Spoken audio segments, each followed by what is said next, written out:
The county has been working with multiple departments and jurisdictional stakeholders and groups to evaluate the trail system and to prioritize the trail system. The state legislature is allocating more than $26 million in FDOT Sun Trail grant funds to St. Johns County. Darryl Moody has our top story. County Parks and Recreation Director Ryan Kane says stakeholders identified the River to Sea Loop as a major priority for connection. This is looking at the connection of the trails from the State Road 207 trailhead from Allen Neese, connecting up to into City of St. Augustine. By closing the gap of the Sun Trail Loop trail in St. Johns County, it will connect unincorporated areas of the county as well. St. Augustine Beach Mayor Dylan Rumrull says they've been supporting the project for 5 years. I know that Greg Caldwell, the county and staff, is going to work really hard not to disrupt the Avenue of Palms, which was brought up here during the comments.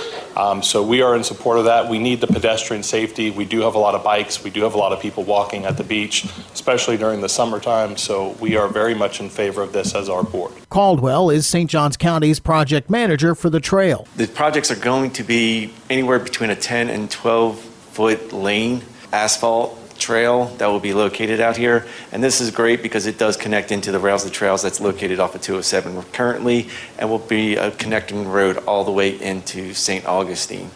So these projects right now will have 4 different segments. We'll be able to move forward with them as soon as we are able to get the agreements in place, secure an RFQ, and get a designer on board. The 5th project is located within the City of St. Augustine beach limits. It's along A1A Beach Boulevard. This is a county road. All of these projects that are in front of you right now are within county right-of-way. And that's why DOT has reached out to us to oversee and implement these projects. The St. Johns County Board of County Commissioners voted unanimously to authorize the chair to execute agreements associated with the maintenance of the trail for the useful life of the project. For St. Augustine's Local Morning News, I'm Darryl Moody. This local news is a service of your hometown Toyota dealer, Beaver Toyota US 1 St. Augustine, here to wow you. This sounds silly, but if you've got a gas stove, it's important. The government can't ban gas stoves.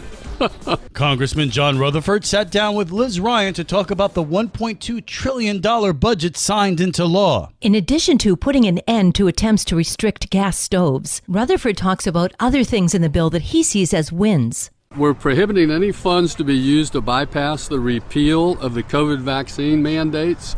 This Omni also retains all of our pro-life riders, like the Hyde Amendment, so they can't use federal funds to pay for abortion. In state and foreign operations, the aid that we're giving to foreign countries, we cut that 6%. We also prohibit any flag other than the United States of America flag to fly over an embassy in a foreign country. No more of these rainbow flags flying all over the place. It's ridiculous. This spending package avoided a government shutdown in the nick of time. Rutherford was relieved. Liz, this is one of the things that people don't understand about shutting down the government. What you do is continue Nancy Pelosi's budget that had all that DEI stuff in there already. All of that DEI stuff is being taken out. He says that government shutdowns have wide-ranging consequences. It harms everybody. It harms our military. It costs us more money because all of the building programs that are going on right now have to stop. And guess what? When they start back up, now you've added another, whatever length of time to the end of that contract. The only 2 shutdowns that I've been a part of since I've been in Congress, the Republicans, the conservatives, we've got our butts kicked on every one of them.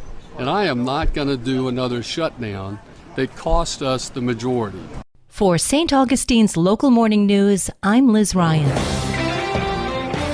Did you know that life takes a turn every 44 seconds on Florida's roadways? A crash occurs every 44 seconds in Florida, and 1 in 7 crashes involve distracted drivers. April is National Distracted Driving Awareness Month, and the Florida Department of Highway Safety and Motor Vehicles, our division of the Florida Highway Patrol, and campaign partners remind drivers that distracted driving is dangerous driving. Sergeant Dylan Bryan of the Florida Department of Highway Safety and Motor Vehicles gives some examples. Texting and driving, eating and drinking beverages, different types of food, musical distractions, passenger distractions, and so forth. Obviously, the list is pretty plentiful. But anything that takes your mind off driving, your eyes off the road, or your hands off the wheel. Preliminary numbers indicate that in 2023, nearly 300 people in Florida died due to distracted driving, up 23 deaths from 2022. For St. Augustine's Local Morning News, I'm Karen Johnson. And now you're up to date with St. Augustine's Local Morning News. I'm Rich Carroll.